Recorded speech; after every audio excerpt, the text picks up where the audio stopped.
Бидний төлбөр тооцоо анх ингэж хийгддэг байсан. Харин одоо ингэж хийгддэг болсон. Тэгвэл би та бүхэнд бидний төлбөр тооцооны хэрэгсэл хэрхэн давснаас одоогийн гар утсан доторх захимгүйлгээ бүр цаашлаад блокчейн хүртэл хувьсан өөрчлөгдсөн талаар түүхийг ярьж байна. Бүр анхандаа бол бүр давсны ч өмнө хоорондоо зүгээр л бартерын хэлбэртэй буюу шууд солилцдог байсан. Хэрэгтэй зүйлээ аваад хэрэгтэй зүйлээ өгдөг. За дараагаар нь болохоор давс, хясаа, үхэр гэх мэтчлэн төлбөрийн хэрэгслүүд орж ирсэн. За гэхдээ эдгээр нь тээвэрлэхэд хэцүү, хуваагдах боломжгүй. За нэмээд дээрэс нь үнэлэмжийн асуудлууд үүсгэж эхэлж байгаа. За ингээд л төлбөр тооцооны хамгийн анхны сонгодог гэрийн эхэлж эртний Туркт Лили тимэх хамгийн анхны зоос бий болсон байна. Мэдээж зоос гэдэг бол дахиад л тээвэрлэхэд хэцүү, их хэмжээний гүйлгээ хийх юм бол маш их хэмжээний хүнд ч болдог байсан учраас бидэнд дахиад л жингийн тээвэрлэлтийн асуудал гарч ирж байгаа. Ингээд энэ асуудлыг шийдэхээр бидний өвгдээд Сэхэзэн Хувлаа хааны үед хамгийн анхны цаасан мөнгө бий болж байгаа. Цаасан мөнгө мэдээж зоосон мөнгийг бодох юм бол жингийн хувьд хамаагүй хөнгөн болж ирсэн ч овер хэмжээний асуудал.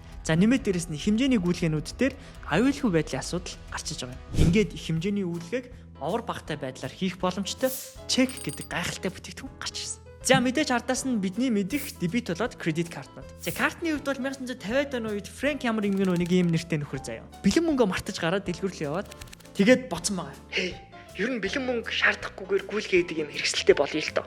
Гэт хамгийн анхны картыг зохиогоод за тэгээд энэ картын систем за нэмээд дээрээс нь тухайн картыг уншдаг POS гэх мэтчлэн байдлаар бидний амьдралд өргөнөөр нэвтэрч одоо хүн бүрийн салшгүй хэрэглээ аль хэзээ болчихсон байна. Энэ мэтчлэн илүү хялбар, илүү хөнгөн, илүү амархан, нэмээд дээрээс нь илүү аюулгүй төлбөрийн шийдлүүдийг хайж авсаар одоо бид нар гар утснаасаа илүү өөр юу ч тээвэрлэхгүйгээр хүссэн гүйлгээгээ идэг 900 хүртэл ирээд байна. Мэдээж дэлхийд даяар улс орон болгонд хэрэглэгдэж байгаа олон төлбөрийн хэрэгслүүд нээлттэй байгаа ч гэсэндээ тэрэн дотроос бид одоо болтол Монгол улсын банк санхүүгийн салбарын хөгжил, нэмээд дээрээс нь олон улсын харилцаа бүр цаашлаад Монгол улсын банк санхүүгийн салбарын үнэлэгдэж байгаа үнэлэмж, дэлхийд даяар үнэлэгдэж байгаа санхүүгийн статусаас болоод бидний одоо болтол ашиглаж чадахгүй байгаа төлбөрийн хэрэгслүүд гэж байсаар байна. За бүр 300 хоногийн өмнө л гэхэд бид Apple Pay-г ашиглах боломжгүй байлаа. За тэгвэл яг энэ Apple Pay-г оруулж ирсэн. За нэмээд дээрээс нь бидний ашиглаж чадахгүй байгаа хараахан нээлттэй бус байгаа олон өөр төлбөрийн хэрэгслүүдийг Монголд оруулж ирж байгаа Bonum хэмээх компани энэ удаагийн дугаартай хамтран ажиллаж байна. За Bonum нь олон улсын болоод дотоодын бүх төрлийн төлбөрийг хүлээн авах боломжтой шинэлэг Bonum POS. За нэмээд дээрээс нь Bonum Gateway төлбөр тооцоог хэлбэрчилсэн системийг